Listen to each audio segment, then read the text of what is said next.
So మరి మీరు జబర్దస్త్ ఏమో ఫుల్ కామెడీ, యా ఈ సినిమాలనేమో మరి విలన్ క్యారెక్టర్స్ అని అంటున్నారు. సో రెండింటిని బ్యాలెన్స్ ఎలా చేస్తారా? మేడం యాక్చువల్గా నేను ఫస్ట్ వచ్చిన హీరో ఫ్రెండ్స్లో, ఆ తర్వాత హెంచ్మెన్కి వెళ్ళిపోయాను, టోటల్ బ్యాక్గ్రౌండ్లో అయిపోయినా. తర్వాత నాకు తెలియకుండానే జబర్దస్త్లో నాకు బ్రేక్ ఇచ్చిన మా గురువు గారు అదిరే అభి గారు, ఆయన వల్లనే జబర్దస్త్ రావడం, జబర్దస్త్లో మంచి క్యారెక్టర్స్ రావడం అండ్ మంచి పేరు రావడం అదిరే అభి గారు వల్లనే. 2013 నుంచి జర్నీ ఉంది, 400 ఎపిసోడ్స్ వరకు చేశాను. తర్వాత నాకు రాఘవేంద్రరావు గారు వేషం వేసిన మన అవినాష్ కార్తిక్ వాళ్ళిద్దరికి క్రెడిట్ వాళ్ళిద్దరికే పోతుంది మేడం. వాళ్ళు నిజంగా వాళ్ళ వల్లనే ఆ క్యారెక్టర్ రావడం.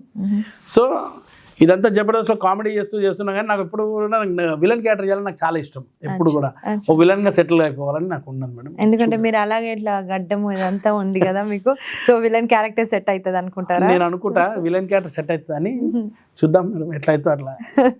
సో మీరు జబర్దస్త్ టీమ్ అందరూ బయట కూడా కలుస్తారా, ఓన్లీ సెట్స్ లోనే కలుస్తారా? బయట ఎలా ఉంటారు మీరు అందరూ? మాక్సిమం అయితే మేడం మేము సెట్స్ లో ఎక్కువ కలుస్తాము, బయట తక్కువ. ఏదైనా ఫంక్షన్ జరిగినప్పుడు అందరూ ఒకసారి కలిసినప్పుడు అప్పుడు అందరు గ్యాదర్ అయ్యి మాట్లాడుకుంటాం. మీ నంబర్ మేడం కలిస్తే మాత్రం నవ్వులు అట్లా ఉంటాయి.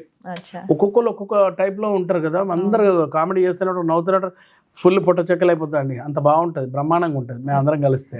మీకు క్లోజ్ గా ఉండే వాళ్ళు ఎవరు అంటే ఫిలిం ఇండస్ట్రీలో అంటే ఎట్లా మేడం? ఎవరు క్లోజ్ ఫ్రెండ్? అరే ఏదైనా ఉంటే తనకు కాల్ చేయాలా, తనని అడగాలి, ఆర్ ఎల్స్ షేర్ చేసుకోవాలి మీకు వచ్చిన ఆపర్చునిటీస్, అలా ఎవరైనా క్లోజ్? నాకు సినిమా ఇండస్ట్రీలో నన్ను ఫస్ట్ తీసుకొచ్చిన వ్యక్తి డైరెక్టర్ సురేందర్ రెడ్డి గారు, మన రేస్ గురం, ధ్రువ, సైరా నరసింహ, ఆయనే నన్ను ఫస్ట్ తీసుకొచ్చాడు.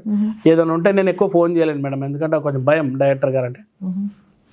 చాలా ఇంపార్టెంట్ ఉంటే నేను ఆయనతో షేర్ చేసుకుంటా, ఆయనది ఏమైనా ఉంటే చెప్పుకుంటాను. ఇక చాలా ఈజీగా కూల్గా ఉండి దాన్ని మనం ఫోన్ చేసి అన్న ఇది పరిస్థితి అని చెప్పుకున్న వ్యక్తి మన కమెడియన్ అండ్ హీరో ఆయన శ్రీనివాస్ రెడ్డి గారు.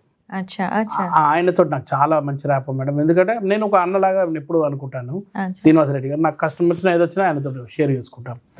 సో మేమిద్దరం ఏంటంటే ఇష్టం అనే సినిమా అప్పట్లో ఉషా కిరణ్ మూవీస్ లో వచ్చింది, శ్రేయ గారిది. ఆ సినిమాలో ఫస్ట్ టైం మేము కలిసి హీరో ఫ్రెండ్స్ లో ఉన్నాము ఇద్దరము. అప్పటి నుంచి నాకు ఆయన అంటే చాలా ఇష్టం. ఆయన ఏం మాట్లాడినా నవ్వేవాడిని, ఆయన ముంగడ కూర్చొని ఆయన చూసుకుంటే నవ్వుకుంటూ ఉండేవాడిని.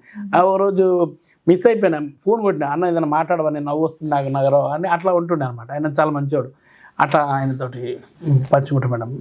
బ్యాక్ ఇండియాలో ఎక్కడండి మీరు? బ్యాక్ ఇండియాలో వచ్చేసి నేను హైదరాబాద్ అండి. మీరు మొత్తం బేసే హైదరాబాద్? నేను పుట్టి పెరిగిందంతా హైదరాబాద్, ప్యారడైజ్ దగ్గర ఉంటాను. మా ఊరు అంటే ఏం లేదు, ప్యారడైజ్ దగ్గర ఉన్న బాలంరాయ్ అనే ఒక బస్తీ ఉంటుంది మేడం, అక్కడే పుట్టి పెరిగాను. ఇప్పుడు కూడా ప్రస్తుతం అక్కడే ఉన్నా. నాకు అక్కడ నుంచి పోవడం ఇష్టం అవుతలేదు, ఎందుకంటే నేను పుట్టిన ప్లేస్ కాబట్టి.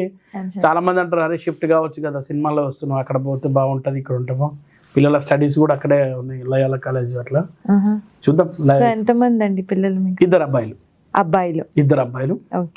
పెద్ద అబ్బాయి డిగ్రీ అయిపోయింది, ఇప్పుడు గోల్డ్ మెడలిస్ట్, మంచి బాగా చేస్తాడు. నేను మీ ద్వారా చెప్తున్నది ఏంటంటే మా అబ్బాయికి కూడా మంచి వైజాగ్లో సత్యానంద్ మాస్టర్ గారి దగ్గర ట్రైనింగ్ చేపిస్తున్నాను. చూద్దాం లక్ ఎలా ఉంటుందో. గుడ్ లక్ ఫర్ చిన్న అబ్బాయి డిగ్రీ చేస్తున్నాడు, 2nd ఇయర్.